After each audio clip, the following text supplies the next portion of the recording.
طيب هي ايه الحاجات اللي ممكن تأثر على تحديد الطول كأنك تحدد الطول من اول قبل ما تشتغل، وايه الحاجات اللي ممكن تأثر عليك انك تغير الطول وانت شغال؟ هو انك ما تكونش واثق في اول قرايه انت بتاخدها باول فايل بيدخل داخل الكنال على الفول وركينج لينث. خلينا متفقين ان احسن قرايه، وده سر من اسرار الاندو، ان احسن قرايه بتاخدها بتكون مع اول فايل بتدخل بيه داخل الكنال وانت داخل بفايل 10. وانس ان الفايل ده عدى بياند الايبكس خلاص كده اي قرايه هتاخدها تاني باي فايل بعد كده مش هتبقى دقيقه زي اول فايل دخل ووصل للطول. ليه؟ لانك لو تخيلت معايا ان الفايل ده لما بينزل ويعدي بيوند الايبكس نص لواحد ملي وبعد كده يرجع ويدخل تاني، هي اوريدي الابيكال بارت او الابيكال كونستريكشن نفسها بعد ما الفايل عدى بيوند الايبكس 1 ملي ورجع تاني هي خلاص ابتدت توسع شويه. فالفايل ده نفس الفايل لما هيرجع اللي هو فايل 10 واحسن قرايه بتاخدها بفايل 10، الفايل ده لما يرجع يدخل تاني او 15 الفايل ده لما بيرجع يدخل تاني عشان يشوف القرايه ما بيبقاش لامس الوولز زي ما كان لامسها في اول مره. عشان كده دايما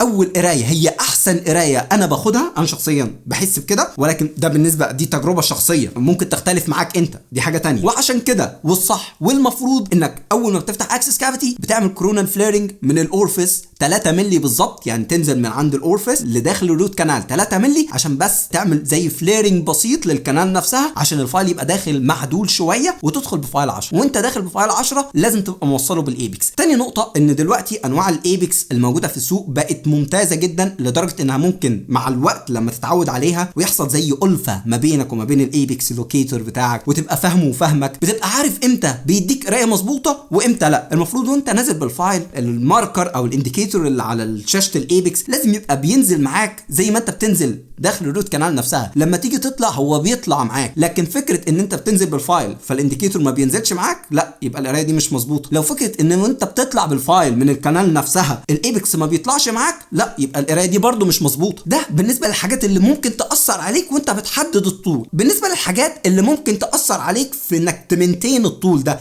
تفضل محافظ على الطول اللي انت شغال عليه، اول حاجه المسطره. واحده من ارخم الحاجات ان يبقى عندك انواع مختلفه من المساطر. خلينا متفقين ان مسطره الاندو اللي احنا بنستخدمها دي تعتبر حاجه اسمها كونستانت، يعني معامل ثابت. يعني ايه؟ يعني لما تيجي تبدل ما بين مسطره والتانيه، وده لو جربته في العياده، لما تيجي تظبط طول فايل على مسطره معينه تلاقيه مثلا اداك 20، على مسطره تانيه تلاقيه بيديك 20 ونص او 19 ونص او 21، بيفرق نص لواحد ملي. حاجه زي دي ما بين الزيارات هتاثر على الميكانيكال او هتاثر على الوركينج لينث اللي انت شغال عليه. يعني في يوم اللي انت اخدت فيه القرايه مثلا انت واخد على مسطره معينه اديتك ان الطول 20 ملي، جيت تقيس على مسطره تانيه مفيش فيها ستاندردايزيشن، يعني مش مظبوطه، مش معموله بنفس نوع المسطره الاولى، مش معموله صح. على فكره في مساطر بتوصل، مسطره اندو بيوصل سعرها ل 300 و 500 جنيه بتاع الدين سبلاي، ولكن ايا يكن انت بالنسبه لك انت بتتعامل معاها على انها معامل ثابت كونستانت بس. فوحد انواع المساطر اللي عندك في العياده. تاني نقطه الريفرنس بوينت، خصوصا لو بتعمل اندو على مالتيبل فيزيتس. عاده لما بتعمل اندو على مالتيبل فيزيتس احيانا بتنسى هي الريفرنس بوينت بتاعتي كانت الكاسب تيب نفسها ولا الحته اللي جنب الكاسب تيب. حاجات بسيطه بتفرق في نص وواحد ملي، بس مع كذا نقطه ومع كذا حاجه بتلاقي نفسك فرقت في ملي او ملي ونص او 2 ملي في بعض الاحيان. وعشان كده انا شخصيا بحب هدخل اعمل اندو على مالتيبل فيزيت لو انا مضطر ان انا اعمل على مالتيبل فيزيت، رغم ان انا من عشاق السنجل فيزيت، ولكن لو مطلوب مني ان انا اعمل اندو على مالتيبل فيزيت بخلص ميكانيكال كامل سنجل فيزيت، لازم وش كده. وهو ده الصح على فكره، يعني الصح انك تخلص الميكانيكال في سنجل فيزيت كميكانيكال كطول وكسايز.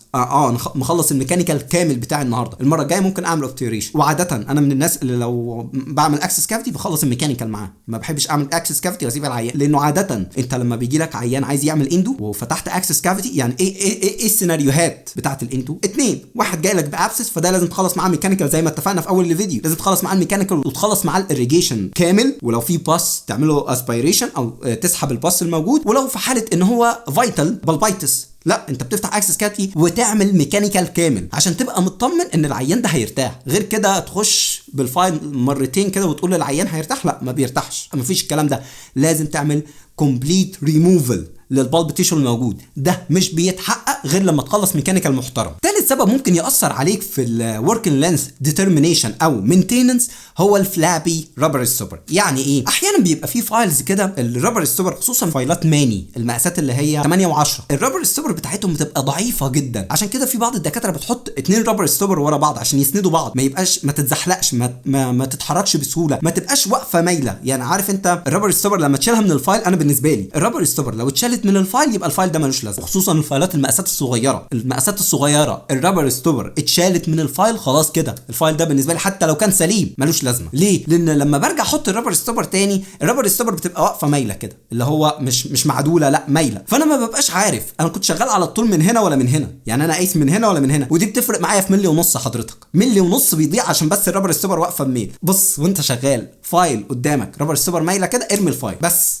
وريح دماغك عشان ما يقرفكش. عاده الروتري فايل ما بيحصلش معاها كده، لان الرابر ستوبر اللي بتكون فيها بتبقى محترمه نظيفه ماسكه نفسها وثابته وبتكون صغيره، عكس الكي فايلز بتاع شركه ماني اللي بتبقى الرابر ستوبر بتاعتها كبيره، فيبقى سهل جدا انها تتمرجح وانت شغال. دي فعلا مستفزه حقيقي، بتضايقني. وزي ما قلت لك كل ما الاند يكون على مالتيبل فيزيت كل ما كانت الحاجه التافهه دي بتاثر عليك بشكل كبير. رابع نقطه فكره ان الفايل واصل للشرطه ولا لا. كان في حتى في كتاب كده كنت قراتها كان بيقول لك 1 زائد 1 يساوي 3، فيما معناها ايه؟ ان انت شايف كام خط في الصوره، فبيقول له خطين، قال له لا انت اللي في الصوره اللي انت شايفه في الصوره ده 3 خطوط، في 2 لاينز لونهم اسود وما بينهم لاين لونه ابيض، انت ما عدتهوش، دي مشكله عندك. هو بيقول لك الكلام ده ليه؟ عشان عايزك تعترف بان في لاين ابيض في النص انت ما حسبتهوش. الكلام ده بالنسبه لنا في الاندو بيحصل، يعني انت بالنسبه لك النص ملي انت جايب الشرطه ولا ما جايبهاش دي بتفرق معاك. حاجه زي دي مش هتفتكرها لو انت بتعمل الاندو على مالتيبل فيزيت، لو انت بتعمل الميكانيكال على مالتيبل فيزيت، فحاول تهتم